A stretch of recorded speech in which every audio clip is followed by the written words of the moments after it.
Shri Dakshinamurthy scientific వాస్తు consultant. నేను మీ శ్రీనివాస్. ఈ video ముఖ్యంగా చేయడానికి గల కారణం ఏంటంటే, ఇటీవల చూస్తే చాలామంది గృహాలు నిర్మించుకున్న తర్వాత లేదా ఒక బిల్డరు నిర్మాణం చేసిన బిల్డింగ్స్ కొనడం వల్ల, లేదంటే ఒక గెటెడ్ కమ్యూనిటీ బాగుంది, అన్ని చక్కని సౌకర్యాలు ఉన్నాయి, చాలా రిచ్గా ఉందని ఆ గెటెడ్ కమ్యూనిటీలో కట్టిన బిల్డింగ్స్ కొనడము, అదేవిధంగా పాత ఇల్లులు కొందరు కొనుగోలు చేస్తూ ఉంటారు. ఇవన్నీ కూడా ఏంటంటే, నేను మిమ్మల్ని వాస్తు గురించి నమ్మమని చెప్పడం లేదు, కానీ మీరు అనుభవిస్తున్నటువంటి ఆ ఫీలింగ్, ఆ బాధ ఏదైతే ఉందో అది మీకు మాత్రమే తెలుసు. ఆ ఇంట్లోకి వెళ్ళిన తర్వాత మీరు కొన్ని రోజుల తర్వాత మీకు అక్కడ ఆరోగ్యం పాడవడము, లేదా అక్కడ ఉన్నటువంటి మీ పర్సనల్ సమస్యలు ఎన్నెన్నో ఆ సమయంలో రావటము, ఇవన్నీ కూడాను మనకు ఏమనిపిస్తుందంటే, నాలాంటి వాళ్ళు ఇతరులు కొంతమంది చేసేటువంటి యూట్యూబ్లో లేదా సోషల్ మీడియాలో ఉన్నటువంటి మీరు వీడియోలు చూసి మీ సమస్యలకు పరిష్కారం వెతుకుతూనే ఉంటారు. తద్వారా ఏమవుతుందంటే, మాలాంటి వాళ్ళు చేసేటువంటి ఒక గృహ నిర్మాణం జరిగినటువంటి అక్కడ ఉండి మేము చేసేటువంటి వీడియోల్లో చెప్పేవి మీకు వర్తించవు, అది వాళ్ళకు మాత్రమే వర్తిస్తుంది. అదేవిధంగా ఇతరులు కొంతమంది భయపెట్టి, మీ ఇంట్లో వాస్తు దోషాలు ఉన్నాయి, ఈ గోడలు పాడగొట్టండి, పగలగొట్టండి, ఇలా చేయండి, అలా చేయండి అని చెప్పి కొన్ని లక్షల రూపాయలు మీతో మరలా ఖర్చు చేపిస్తూ ఉంటారు. అలాంటి సమస్య ఏదైనా మీకుంటే, మీ ఇంటికి ఒక మంచి వాస్తు సిద్ధాంతి వచ్చారు, వాస్తు దోషాలు ఉన్నాయన్నారు, మరి వాటి పరిష్కారం కోసం మీరు తీసుకునే నిర్ణయం మీద ఆధారపడి ఉంటుంది. గోడలు పగలగొడతారా, కూలగొట్టి మళ్ళా లక్షల రూపాయలు ఖర్చు పెట్టి మరలా మీరు పునర్నిర్మాణం చేసుకుంటారా, లేదంటే రెక్టిఫికేషన్ చేసుకుంటారా, అంటే మరమ్మతులు చేసుకుంటారా, ఇవన్నీ కూడా మీ యొక్క సొంత అభిప్రాయం మీద ఆధారపడి ఉంటుంది. లేదు, ఒక నమ్మకం ఉంటే గనక సైంటిఫిక్గా అక్కడ వాస్తు దోష నివారణ చేయడానికి మీరు నాకు అవకాశం ఇస్తే, ఎటువంటి గోడలు పడగొట్టకుండా, కూలగొట్టకుండా, ఎందుకంటే చాలామంది అనుకుంటారు నిజంగా వాస్తు దోషాలే ఇబ్బంది పెడుతున్నాయి అనుకుంటారు, కానీ ఇంటి నిర్మాణం అయిపోయిన తర్వాత అది మనం వాస్తు కంపాస్తో చూసినప్పుడు డిగ్రీస్ టిల్ట్ అయినప్పుడు ఆ బిల్డింగ్ ఏం చేస్తారు? సరే, ఆ సిద్ధాంతి గారు వచ్చారు, ఆయన చెప్పాల్సిన పద్ధతిలో చెప్పారు, మరి మీరేం చేస్తారు? పగలు కొడతారా? అంత ఖర్చు భరించగలరా? ఏదో కొన్ని ముఖ్యమైన పాయింట్లు ఉంటే మార్చుకోవడానికి అవకాశం ఉంటే మనం చేసుకోవచ్చు. అలా కాకుండా మొత్తం అంతా మనం తీయాలంటే ఎలా, మీరు ఆలోచన చేయండి. ఒక వాస్తు దోషమైనా మీ జాతకంలో గ్రహ దోషాలను పరిశీలించాలి, అలాగే భూమిలో శల్య దోషాలు ఉన్నాయని పరిశీలించాలి, అలాగే భూమిలో జియోపతిక్ స్ట్రెస్ అనేది ఒకటి ఉంటుంది, అదేమన్నా ఉందేమో దాని మీద పరిశీలించాలి. ఇవన్నీ కూడాను మీ ఇంటి ఫోటో పంపించిన మేము ఆ ఫోటోని ఇక్కడే ఉండి స్టడీ చేసి సరైన వివరాలు చెప్పగలుగుతాము. అదేవిధంగా మీ జాతకంలో ఉన్నటువంటి నవగ్రహాల యొక్క గ్రహస్థితి ఏ విధంగా ఉంది, అదేవిధంగా పంచభూతాలు మీకు ఏ విధంగా సహకరిస్తున్నాయి, అదేవిధంగా మన ఆర అంటే మనకు శరీరంలో ఉన్నటువంటి షట్చక్రాలు ఏ విధంగా పనిచేస్తున్నాయి, ఇవన్నిటిని కూడా బాగా పరిశీలించి మీ జాతకం మరియు మీ ఫోటో, అలాగే మీ ఇంటి ఫోటో లేదా వీడియోని మాకు షేర్ చేస్తే అందులో ఏం దోషం ఉంది అని మేము చెప్పగలుగుతాము. దానికి మీరు ఆ పరిహారం చేయమంటే ఇది కొంచెం ఖర్చుతో కూడుకున్న పని, కానీ మరి లక్షలైతే కాదు. ఎందుకంటే వాస్తు బాగాలేదని పేరుతో కూలగొట్టి పగలగొట్టే కంటే 10 లక్షలు 20 లక్షలు ఖర్చు పెట్టే కంటే ఒక తక్కువ మోతాదులో ఖర్చు అయ్యేటట్టు చూసి అక్కడ వాస్తు దోష నివారణ పూజ, వాస్తు పురుష మండలిలో ఉన్నటువంటి 53 మంది దేవతల పూజ మరియు శ్రీ దక్షిణామూర్తి పూజ, ఇంట్లో నెగిటివ్ ఎనర్జీ పోవడానికి వాస్తు దోష నివారణ కోసం వాస్తు పురుష భగవానునికి ఆ వాస్తు పురుష మండలిలో ఉన్నటువంటి 53 మంది దేవతలకు శాంతి పూజ, మరియు మీకున్నటువంటి చెడు శక్తుల ప్రయోగం, అంటే మీ ఇంట్లో ఎవరన్నా కాలం చేసి ఉంటే, వాళ్ళు మమకారం అనేది ఆ ఇంటి మీద పెంచుకొని ఉంటే, వాళ్ళు కాలం చేసిన తర్వాత ఆ ఇంటి మీద ఉన్నటువంటి మమకారాన్ని వదులుకోలేక సూక్ష్మ రూపంలో ఆ ఇంట్లో ఉండడము, అదేవిధంగా మీకు ఇష్టమైన వ్యక్తులు ఎవరైనా సరే కాలం చేసి ఉంటే వాళ్ళ యొక్క ఆత్మ మీ మీద ప్రభావం చూపిస్తూ ఉండడము, ఇలాంటివి ఎన్నో రకాల సమస్యలు ఉంటాయి ఇల్లు అన్నాక. అవన్నీ కూడా మనం పరిశీలించాలి. కేవలం వాస్తు మీద మాత్రమే దృష్టి పెడితే సరిపోదు. వాస్తు అనేది కేవలం 20% మాత్రమే పనిచేస్తుంది. లేదు ఫోటోలు పంపించడము, వీడియోలు పంపించడము ఇవన్నీ ఒక ఫేక్, అవసరం లేదు, మీరు వచ్చి పరిశీలించండి అంటే ఖర్చు తట్టుకుంటాను అంటే గనక నేను తప్పకుండా మీ ఊరు వస్తాను. ఎందుకంటే మేముండేది ఏలూరులో. ఏలూరు నుంచి హైదరాబాద్ వెళ్ళి రావాలన్నా ముందుగా ఆ పూజ ఇవన్నీ కూడాను పక్కన పెడితే ఫస్ట్ కారు, పెట్రోలు, డ్రైవరు, ఈ ఖర్చులు ఒక 30,000 రూపాయల దాకా అయిపోతాయి.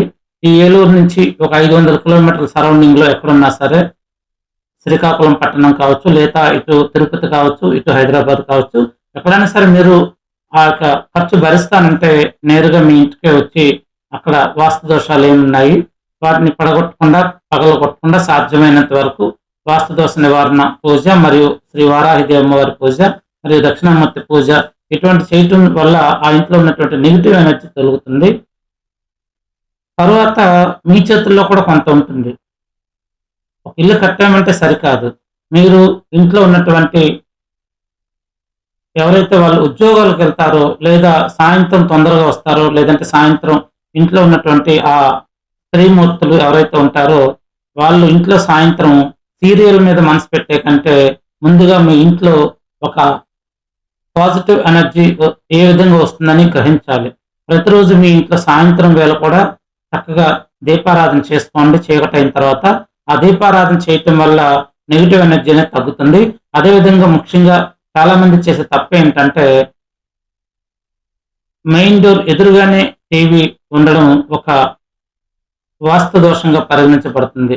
ఎందుకంటే మనం చూసేటువంటి టీవీలో అనేక రకాల కుళ్ళు కుతంత్రాలకు సంబంధించినటువంటి సన్నివేశాలు వస్తూ ఉంటాయి, యుద్ధం సన్నివేశాలు వస్తాయి, అలా హింసాత్మక సన్నివేశాలు వస్తాయి. అదేవిధంగా సీరియల్లో ఉన్నటువంటి కొన్ని సంఘటనలు అవన్నీ కూడాను మెయిన్ డోర్ ఎదురుగా టీవీ ఉండడం వల్ల వాటి నుంచి మనకి నెగిటివ్ ఎనర్జీగా సూచిస్తుంది. అందువల్ల ఎవరు కూడాను మెయిన్ డోర్ ఎదురుగా టీవీ అనేది ఉండకూడదు. సైడ్కి టీవీ అనేది పెట్టుకోవాలి. ఆ మెయిన్ డోర్ ఎదురుగా ఉపద్వారం ఇవ్వడానికి అవకాశం లేని వాళ్ళు ఒక సెల్ఫ్ లాగానే పెట్టుకోవచ్చు. లేకపోతే ఒక దేవతామూర్తి, గణపతి, లక్ష్మీదేవి అంటే గజలక్ష్మి రూపంలో, అలాగే లక్ష్మీనారాయణ, లక్ష్మీ భూవరాస్వామి, శ్రీ దక్షిణామూర్తి లేదా పార్వతి పరమేశ్వరులు, ఇలా ఏదన్నా మీ మెయిన్ డోర్ ఎదురుగా ఉండేటట్టు చూసుకుంటే గనక మీకు అక్కడ కొంత ఆరాశక్తి వస్తుంది, పాజిటివ్ ఎనర్జీ వస్తుంది, నెగిటివ్ ఎనర్జీ తొలుగుతుంది. ఇవన్నీ కూడా మీరు కూడా మీ మీ చేతుల్లో ఉన్నటువంటి పనులు కాబట్టి మీ ఇంటి మీద మాకంటే కూడా మీకు ఎక్కువ బాధ్యత అనేది ఉండాలి. అదేవిధంగా వంటగదిలో కూడాను సరే డిగ్రీల ప్రకారంగా లేకపోతే అది తర్వాత సంగతి. వంటగదిలో నెగిటివ్ ఎనర్జీ ఎందుకు వస్తుందంటే మనం మార్కెట్కి వెళ్ళినప్పుడు కూరగాయలు కొనేటప్పుడు లేదా మాంసాహారం కొనేటప్పుడు రకరకాల వస్తువులు కొనుక్కొని వచ్చేటప్పుడు మనం మన చేతితో కాటన్ బ్యాగ్స్ అనేవి తీసుకెళ్ళము. అక్కడ ఇష్టానుసారంగా ప్లాస్టిక్ కవర్లు అవన్నీ కూడాను వాటిలో ఆ యొక్క మనం ఏమైతే సరుకులు కొంటామో అవన్నీ కూడా ప్లాస్టిక్ కవర్ల నిండా నింపుకొచ్చి దాదాపు ఒక 10 కవర్లు బండికి తగిలించుకొని లేదా కారులో డిక్కీలో పెట్టుకొని మనం ఇంటికి వచ్చి ఆ సామాన్లన్నీ తీసిన తర్వాత అయినా సరే మనం ఆ కవర్లని బయట పడేస్తామంటే పడేము. మళ్ళీ అవి భద్రంగా ఏదో బంగారం దాచుకున్నట్టు మన ఇంటి వంటగదిలో దాచుకుంటూ ఉంటాము. తద్వారా ఎక్కువ ప్లాస్టిక్ అలాగే ఈ కవర్లు ఇవన్నీ కూడాను నెగిటివ్ ఎనర్జీని సూచిస్తాయి. ఆ వంటగది అనేది శుభ్రత లేకపోతే ఎక్కువ ఛాన్స్ నెగిటివ్ ఎనర్జీ వచ్చే అవకాశం ఉంటుంది. లేదు డిగ్రీల పరంగా మీ ఇంట్లో ఆగ్నేయంలో వాస్తు దోషాలు ఉన్నాయని ఎవరైనా సిద్ధాంతి గారు చెప్తే గనక మీరు ఆ వంటగదిలోని శ్రీ అన్నపూర్ణ సమేత ఈశ్వరుని ఫోటో ఒకటి లభిస్తుంది మనకి. ఆ ఫోటోని తీసుకొచ్చి ఆ వంటగదిలో పెట్టి ఈ యొక్క రాగి పాత్రలో అన్ని బియ్యము, పసుపు, కుంకుమ, చందనం వేసి అలాగే రూ. 11 ఎంతో దక్షిణ పెట్టి, అమ్మ నా ఇంట్లో ప్రస్తుతం ఈ వంటగదిలో వాస్తు దోషాలు ఉన్నాయని చెప్పారు ఆగ్నేయంలో. కాబట్టి నిర్మాణంలో లోపం ఉంటే మమ్మల్ని క్షమించి మా యందు దయ ఉంచి ఈ వాస్తు దోషాలు తొలగించండి అని చెప్పి అక్కడ ఆ అన్నపూర్ణాదేవి ఫోటో పెట్టి మీరు ఆ రాగి పాత్రలో ఉన్నటువంటి బియ్యము, పసుపు, కుంకుమ అవన్నీ కూడా అక్కడ అమ్మవారు సమర్పించి ప్రతి శుక్రవారము ఈ బియ్యాన్ని తీసి మరలా మీరు వండుకొని ఒక పులిహార రూపంగా అనొచ్చు, లేదా పరమాన్నంగా వండుకొని మీరు చక్కగా తినొచ్చు. అవేమి వృధా చేయవలసిన అవసరం లేదు. ఈ విధంగా చేసుకుంటే ముఖ్యంగా ముందు వంటగది అంతా కూడా నీట్‌గా పరిశుభ్రంగా ఉండాలి. చెత్త, చెదారం వంటి వస్తువులేమి వంటగదిలో పెట్టుకోకూడదు. అదేవిధంగా ప్లాస్టిక్ కవర్లు, ప్లాస్టిక్‌కు సంబంధించినటువంటి ఎక్కువ డబ్బాలు ఇవన్నీ కూడాను నెగెటివ్ ఎనర్జీని సూచిస్తాయి కాబట్టి, అదేవిధంగా మనం కబోర్డులు చేసుకున్నప్పుడు కూడాను చాలా వరకు తక్కువ క్వాలిటీ మెటీరియల్లు వాడుతూ ఉంటారు కార్పెంటర్స్. మన ప్రకృతి ద్వారా సహజసిద్ధమైనటువంటి చెట్ల ద్వారా వచ్చేటువంటి ఆ ప్లైవుడ్ ఏదైతే ఉంటుందో దాన్ని ఉపయోగిస్తే ఎటువంటి ఇబ్బందులు ఉండవు. అలా కాకుండా ఇటీవల మీరు చూస్తే గనక మన ఇళ్లలో ఉండేటువంటి చెత్త లారీలు తరలించిపోయి ఒక ప్రదేశంలో దాన్ని అంతా స్టోర్ చేస్తూ ఉంటారు. ఆ చెత్త నుంచి మరలా ప్లైవుడ్ లాంటివి తయారు చేస్తూ ఉంటారు. అంటే ఇక్కడ ఏమవుతుంది, మన ఇంట్లో వెళ్ళినటువంటి చెత్తే మళ్ళీ ప్లైవుడ్ రూపంలో తక్కువ ధరలో వస్తుందని మనం ఆ ప్లైవుడ్ ను కొనుగోలు చేస్తూ ఆ ప్లైవుడ్ ద్వారా మరలా మనం ఏం చేస్తామంటే కబోర్డులు చేసుకుంటాం. దీని ద్వారా కూడా ఆ కబోర్డుల వల్ల కూడాను మనకి ఒక నెగెటివ్ ఎనర్జీ వస్తుంది. కబోర్డులు చేయించుకోండి, చేయించుకోవద్దు అని నేను చెప్పడం లేదు. కానీ నాణ్యమైనటువంటి క్వాలిటీ, మంచి క్వాలిటీ ప్లైవుడ్ మీరు ఎంచుకొని ఒక మంచి నాణ్యమైనటువంటి ఆ పైన అతికించేటువంటి లేయర్ ఏది ఉంటుందో అంటే నెగెటివ్ ఎనర్జీ అనేది ఉండదు ఫస్ట్. తర్వాత మీ ఇంటి వంటగదిలో ఎక్కువ శాతం చాలా మంది ఏం చేస్తుంటారంటే స్టవ్ పెడతాం కదా, అంటే ప్లాట్ఫారం, కిచెన్ ప్లాట్ఫారం ఎక్కువగా చాలా మంది బ్లాక్ కలరు ఉన్నటువంటి గ్రానైట్ వాడుతూ ఉంటారు. చూస్తానికి బాగా రిచ్‌గా, లుక్‌గా అనిపిస్తుందేమని. ఇది తప్పు. ఎందుకంటే ఆగ్నేయంలో ఉండేది అక్కడ గ్రహాల్లో శుక్రుడు పరిపాలిస్తూ ఉంటాడు. అలాగే అగ్నిదేవుడు అక్కడ ఆగ్నేయానికి అధిపతిగా ఉంటాడు. అందువల్ల ఆ కిచెన్ ప్లాట్‌ఫారంకి మనము మెరూన్ కలరు లేదా ఎరుపు కలర్ రంగులో ఉన్నటువంటి గ్రానైట్ వాడుకుంటే మనకి కొంత అక్కడ నెగెటివ్ ఎనర్జీ రాకుండా కాపాడుతుంది. ఈ విధంగా అలాగే ఆ ఇంటి వంటగదిలో మనం పెయింటింగ్ వేసేటప్పుడు కూడాను బ్లూ కలరు, పచ్చ కలరు ఇలాంటివి వేయకుండా లైట్ కలర్స్ గానీ, లేకపోతే లైట్ ఆరెంజ్ కలర్స్ గానీ, లేదంటే లైట్ పింక్ కలర్స్ ఇటువంటివి వేసుకున్న కొంతవరకు అక్కడ నెగెటివ్ ఎనర్జీ తొలుగుతుంది. ఎందుకంటే ఆరెంజ్ అని ఎందుకు అన్నానంటే లైట్ ఆరెంజ్, డార్క్ ఆరెంజ్ మీకు ఏమని చెప్పడం లేదు. ఒక పీచ్ కలర్‌లో ఉంటుంది. Light orange colour. ఇది వేయటం ఏంటంటే మనం స్టవ్ వెలిగించినప్పుడు వచ్చే మంట కూడా ఒక ఆరెంజ్ రంగులో ఉంటుంది. రకరకాల షేడ్స్‌లో మనకి కనిపిస్తూ ఉంటుంది కాబట్టి ఈ orange colour, light colour paint లేదా లైట్ క్రీమ్ కలరు లేదంటే లైట్ ఆఫ్ వైట్ కలర్స్ ఇటువంటివి వేసుకోవడం ద్వారా కొంత నెగెటివ్ ఎనర్జీ ఆ వంటగదిలో తగ్గుతుంది. అదేవిధంగా కబోర్డ్స్ అంటే ప్లైవుడ్‌తో చేసినప్పుడు పైన అతికించేటువంటి లేయర్ కూడాను మీరు ఎక్కువ శాతం చాలామంది అందంగా ఉంటుందని బ్లూ కలరు, గ్రీన్ కలరు, రకరకాల వైలెట్ కలర్స్ ఇలాంటివన్నీ కాంబినేషన్స్ ఎంచుకుంటూ ఉంటారు. కానీ వంటగదిలో సాధ్యమైనంత వరకు రెడ్ కలర్ వాడడానికి ప్రయత్నించండి. లేదు అంటే అందులో కూడా ఆరెంజ్ కలరు, అలాగే pink colour, peach colour, off white ఇలాంటి లేయర్స్ అతికించడానికి కబోర్డ్‌లకి ప్రయత్నం చేయండి.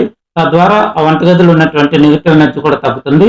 ముఖ్యంగా ఇందాక నేను చెప్పినటువంటి ఏదైతే అన్నపూర్ణ సమేత శ్రీ పరమేశ్వరుడి ఫోటో పెట్టమని చెప్పానో, ఒకవేళ మీ వంటగదికి ఆనుకొని టాయిలెట్ ఉంటే గనక ఆ టాయిలెట్ ఉన్న గోడకి ఫోటోని పెట్టకండి.